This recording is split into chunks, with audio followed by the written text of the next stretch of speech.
छैन कि अब रोक्दिन हल्का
नेपालमा अलिकति समय अलिक गडबड छ। नेपालको वातावरण पनि अलिक गडबड भएको छ। यसलाई शान्तिसँग नेपाली जनताहरू एकमत भएर शान्ति राज्यले शान्ति गराउने र जनतामा शान्ति रहने र हाम्रो विशेष शान्ति होस् भन्ने हाम्रो कामना पनि छ र नेपालमा झै झगडा नहोस्। हाम्रो किराँत धर्मावलम्बीहरू मात्र सत्य अन्ना भन्ने धर्मावलम्बीहरू हामी चाहिँ झै झगडा नहोस् भन्ने भावनामै हामी छौँ। विश्व शान्ति मानव एकता मानवमा बाजेर के पाउने र मानव बनाएर सद्भाव राख्ने सती चिजलाई अगाडि बढाउने एकता बढाउने सद्भाव राखेर बढ्ने भन्ने हाम्रो कामना हो र तपाईँले यो कार्यक्रम विशाल गर्नुभयो। म त अचम्म नै लाग्यो। यो माङहिम तिगेलुङ माङहिम बनाउने ज्ञान तपाईहरुलाई आयो र तपाईहरुले बनाउनु भयो र यो बनाउने का परिवार यो बनाउने का सन्तान पक्कै पनि माङले हेर्छ।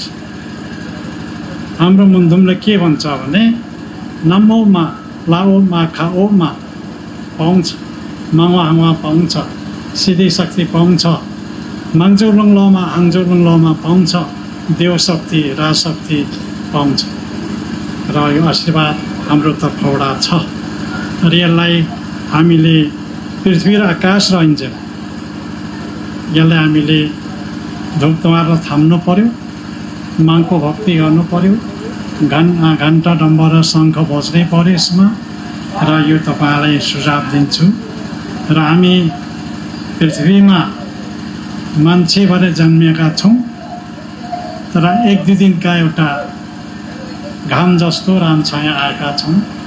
एक दुई दिन सबै कुरा धन सम्पत्ति पनि मैमारेर जानुपर्छ। यसले गर्दाखेरि यो मन्दिर भनेको पृथ्वी आकाश चन्द्रमा रहन्छ भइरहन्छ र हाम्रो कीर्ति पनि उहिरहन्छ हाम्रो कीर्ति पनि बोलिरहन्छ र संसारले हेर्छ बुझ्छन् भोलि करोडौँ किराँत धर्मावलम्बीले इतिहासमा हेर्ने कुरा हो। यो ऐतिहासिक कुरा हो। यहाँ हाम्रो अहिले त सजिलो छ नेपालमा प्रदेश सरकार पनि छ गाउँ सरकार पनि छ र सबै सरकारहरू छ वार्ड सरकार पनि छ र सबै सरकारमा हामीले अलिअलि अनुदान माग्दा दिन्छ। धेरै थर त धेरै त कुनै थरै चाहिँ दिँदै आएको देख्छु है र पहिलाभन्दा अलि विकास भएको पनि देख्छु अलिअलि त। यसले गर्दाखेरि हामी धेरै विकासमा पनि बढेका छौँ। अब यही मधेसकै कुरो गरौँ यो मैदानकै कुरो गरौँ। यो मैदानको कुरो गर्दा आजको 5000 वर्ष अघि यो थलो जङ्गल थियो, मान्छे जङ्गल होइन मान्छे थियो, मान्छे यतिकै भोरिया थियौँ। जब कृष्णजी ध्यान भएर जानुभयो, एउटा उल्लो आएको छ, उल्लो यो ठुलो जल प्रलय भएको छ। त्यो जल प्रलयले हामीले विनाश भएर बसेका थियौँ। फेरि यो पृथ्वी जामियो, फेरि जङ्गल भएर आयो। जङ्गल भएर आएपछि हिजो अस्ति भर्खरै हो 25 साल 26, 27, 28 सालमै फडानी भएको।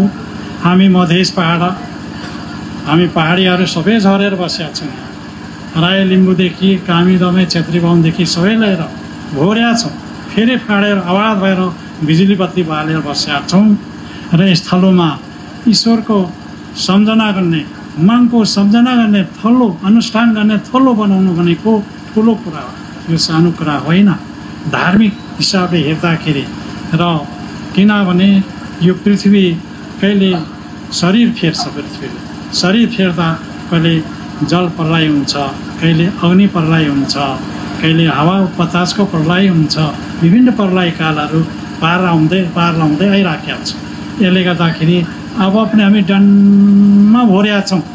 यहाँ चुलाचुलीभित्रमै ड्याममै भोर्या छ, सबैमा बत्ती पुगेको छ, टलक टलिक बत्ती बोलिराखेका छ। अहिले पनि हामी पृथ्वीको गतिमा चाहिँ मान्छे धेरै बढेका छ। र कुनै समय गएर फेरि पनि कुनै जल प्रलयहरू, कुनै भूकम्प प्रलयहरू हुनसक्छ। यसको लागि रक्षाको लागि ईश्वरसँग प्रार्थना गर्नुपर्छ। ईश्वरसँग प्रार्थना गरियो भने कुनै ठाउँ हामी बाँच्न सकिन्छ। यो कुरा चाहिँ ध्रुव सत्य छ, तपाईँले मान्नुहोला। हिमाल हाम्रो नजिक छ, हिमाल प्रदेश हाम्रो नजिक छ। यो एरियामा ठुलो भूकम्पको चेष्टा देखिएको छ।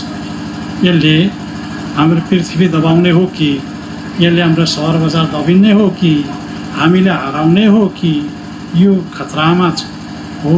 त्यसै कारणले ईश्वरलाई सम्झिनु। हामी जुनसै नोकरी गरौँ, चाकरी गरौँ, प्रधानमन्त्री बन्यौँ, राष्ट्रपति बन्यौँ, जसुकै बनौँ, तर ईश्वरलाई सम्झिनुपर्छ। हामी नेपाली जनताले ईश्वरलाई सम्झौँ भने धेरैजनाले ईश्वर सम्झौँ, ईश्वर पनि खुसी हुन्छ, प्रश्न हुन्छ, हामीलाई झगडा गर्छ, हामीलाई रक्षा गर्छ। यो कुरा सत्य कुरा छ। यो कुरा भन्दै म अब मेरो समय पनि आज छोटो समय लिएर आएको छु। म ठाउँ ठाउँ कार्यक्रम र भ्याउँदै जानुपर्ने छ, त्यसले गर्दा मेरो हतार लागेको छ। र उहाँहरूलाई यो कुराले म छुइरहेको छु, तपाईँले बाँडिदिने हो र तपाईँले गर्नुहोला। यो मन्दिरको लागि चाहिँ राम्रो सेवा गर्ने, हामीले पृथ्वी मातालाई, आकाश पितालाई राम्रो सेवा गर्ने, पृथ्वीलाई राम्रो सेवा गर्नु। हामी त पृथ्वीलाई खन्नु होइन, जोत्नु, सुरुङ खन्नु त्यो मात्रै जानेका छौँ, उपचार गर्नु जानेका छैनौँ। पृथ्वी बिमार हो भने सकिन्छ, पृथ्वी बिमार लाग्नु हुँदैन भन्ने मेरो मान्यता हो। मैले बोलिराखेको छु। मान्छेमा त के हुन्छ के हुँदैन, कहिले खरी के उलापत्र हुन्छ, तर पनि पृथ्वी माता बाँच्यो भने मान्छे बाँचिने हो। मान्छे चयन गर्ने थलो हो। मान्छे यहीँ राष्ट्रपति बन्छौँ, यहीँ प्रधानमन्त्री बन्छौँ, यहीँ राजावास बनिन्छ पृथ्वी रह्यो भने। पृथ्वी रहेन भने त बन्दैन, सबै सक्छ। यसले गर्दाखेरि यो कुरालाई तपाईँले ध्यानमा केन्द्रित गर्दै म मेरो वचन टेङ्गाउन चाहन्छु। र महागुरुले के भनेको छ भने तिमीहरूले सत्य चित्त हो, सत्य चित्तायो भने माग प्रसन्न हुन्छ। तिमीहरूको आत्मामा पसेपछि तिमीहरूले आँकेको कुरा, चित्ताको कुरा सम्पन्न हुन्छ है भन्नुभएको छ। र आज महागुरुको 40औं जन्म जयन्तीमा हामी यस्तो जम्मा भयौँ। झापाका धर्मावलम्बी, विदेशी धर्मावलम्बीहरू सबै भेला भएका छौँ। सबैको हुवा आएको छ, सबैको नाममा सेवा लगाएका छौँ। हामी नोकरी गरेको ठाउँ, चाकरी गरेको ठाउँमा दुख बिमार नहोस्, रोग ब्याध नलागोस्। विभिन्न खाले रोगहरू छन्। अहिले त बाटोमा हिँड्दै फ्याट्टे लडेर मरिगइन्छ, उता गएर मेरो पेट टोक्याउन मरिगइन्छ। यस्तो खालका रोगहरू आएका छन्। यो विषाद रोगहरू पनि शान्ति फेर जाओस्। र विज्ञान प्रविधिमा पनि राम्रो कुरा मात्रै आओस् भन्छु म। विज्ञान प्रविधिले एउटा आइटम बम, अणु बमहरू बनाएर परीक्षण गर्छ। त्यसको असरले पनि हाम्रो रोगहरू आइराखेका छ, हामीले मासिराखेका छ, हामी मरिराखेका छौँ। त्यसले गर्दाखेरि हामीले हिजोस्ति हेऱ्यौँ त कोरोना आयो, यो कोरोना मान्छेले बनाएर पठाएको है भनेर भने, यो वैज्ञानिकहरूले के बनाएर छोडी पठायो। अमेरिकाको वैज्ञानिक चीनमा बेचिदिएछ, सत्य खोलेर हेर्दा त उडिगएछ। यस मान्छे संसार ध्वस्त। अब मलाई हामी जानुपर्ने, मान्छे मरिराखेको छ, हाम्रो संस्कृति हरायो, मन्थन पनि हरायो, सबै हरायो। यता आँगन बगेर यसो हेरिराख्यो अनि पढाउँदा यस्तो एउटा विषम परिस्थिति। पल्लो घर वरौकान पस्नु नआउने, पल्लो घरमा जानु नआउने, यस्तो आइराखेको थियो। बल्ल बल्ल अलिकति शान्ति भएर गएको छौँ, त्यसै जमाउनु पाएका छौँ, बोल्नु पाएका छौँ। यो पनि हामीले धन्य भन्नुपर्छ। र अझै पनि यस्ता रोगहरू, यस्ता बाजे रोगहरू आउँदैछ, यसको लागि पनि हामी सबै सतर्क रहौँ। यही कुरा तपाईँहरूसँग हार्दिक अनुरोध गर्न चाहे। र अब धेरै बोल्नुपर्ने, तर समयले मलाई दिएन।